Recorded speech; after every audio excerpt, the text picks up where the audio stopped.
পথৰুঘাটৰ কৃষক শ্বহীদৰ স্মৃতিত ভাৰতীয় ডাক বিভাগৰ লেফাফা মুকলি 1894 চনৰ কৃষক বিদ্ৰোহৰ ইতিহাস ৰাষ্ট্ৰীয় আন্তঃৰাষ্ট্ৰীয় পৰ্যায়ত প্ৰচাৰত সহায় হোৱাকৈ ভাৰতীয় ডাক বিভাগে মুকলি কৰে এই নতুন লেফাফাটো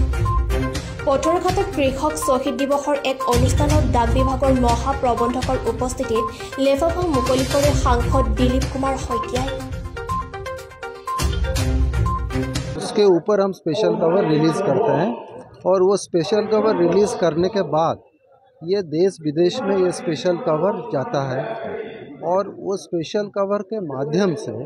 पाथरीघाट का बारे में लोगों को दूर दूरांत के लोग को मालूम चलता है और एक स्पेशल कवर जो है एक फिलेटलिक आइटम हो जाता है। वो फिलेटलिक आइटम जब हो जाता है वो फिलेट लिस्ट उसको रखते हैं और हमारा फिलेट लिस्ट का ब्यूरो जो होता है उसमें रहता है। फिलेट लिस्ट जब इसको रखते हैं सारा भारतवर्ष में या विदेश में जो एग्जीबिशन होता है वो एग्जीबिशन में उसको डिस्प्ले किया जाता है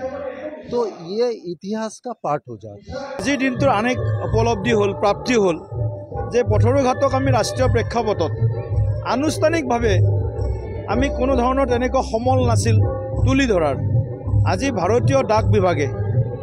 এখন স্পেচিয়েল আমাৰ লেফাফা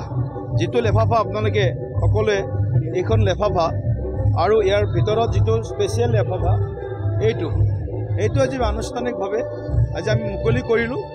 আৰু এইটো এতিয়া দেশ বিদেশ পৰিভ্ৰমণ কৰিব আৰু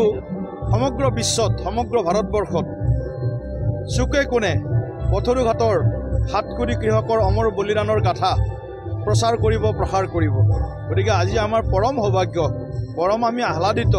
সন্তুষ্ট হৈছোঁ আমি যে ৰাষ্ট্ৰীয় প্ৰেক্ষাপটত এনে ধৰণৰ এটা সুন্দৰ এটা পদক্ষেপ ভাৰত চৰকাৰ মাননীয় প্ৰধানমন্ত্ৰী নৰেন্দ্ৰ মোদী ডাঙৰীয়াৰ নেতৃত্বত ডাক বিভাগে এই কামটো কৰি আজি সম্পূৰ্ণ কৰি ইয়াক আনুষ্ঠানিকভাৱে আমি উন্মোচন কৰিলোঁ গতিকে এইটো এটা আমাৰ কাৰণে প্ৰথম পদক্ষেপ ক'ব গ'লে আৰু মই কথা দিছোঁ অহা 25 চনৰ আমাৰ যি শ্বহীদ দিৱস উদযাপন হ'ব পথৰুঘাটৰ ঐতিহাসিক কৃষক বিদ্ৰোহৰ এই শ্বহীদ দিৱসৰ প্ৰাক মুহূৰ্তত আমি এটা পোষ্টেল টিকটো আমি আনুষ্ঠানিকভাৱে ইয়াত মুকলি কৰিম অৰ্থাৎ ৰাষ্ট্ৰীয় প্ৰেক্ষাপটত পথৰুঘাটক তুলি ধৰাৰ পথৰুঘাটক প্ৰতিষ্ঠা কৰাৰ এয়া আমাৰ যি প্ৰয়াস এই প্ৰয়াসৰ এটা ক্ষুদ্ৰ সফলতা গতিকে আমি আগন্তুক দিনত আমি সকলোৱে মিলি পথৰুঘাটৰ ৰাইজ দৰঙী ৰাইজ অসমৰ ৰাইজ অসমৰ মাননীয় মুখ্যমন্ত্ৰী স্থানীয় বিধায়ক ডক্টৰ পৰমানন্দ ৰাজবংশী সকলোৱে মিলি আমি এটা প্ৰয়াস কৰিছোঁ যে আমি ৰাষ্ট্ৰীয় প্ৰেক্ষাপটত পথৰুঘাটক আমি তুলি ধৰিম আৰু ভাৰত চৰকাৰে নিশ্চিতভাৱে আমাৰ যিটো